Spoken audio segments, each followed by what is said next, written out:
Assalamu alaikum. Did you know most teenagers go to school? But we do our homeschooling along with helping our mum run her nursery business. We are four British Muslim sisters. We are homeschooled, but our classroom isn't just at home. It's here in our mum's nursery. We don't just visit, we actually take part in how things run. Every morning starts with preparation.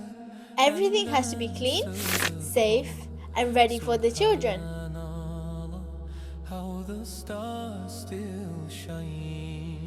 Through this, we are learning real business skills. Time management, responsibility, teamwork, and problem solving.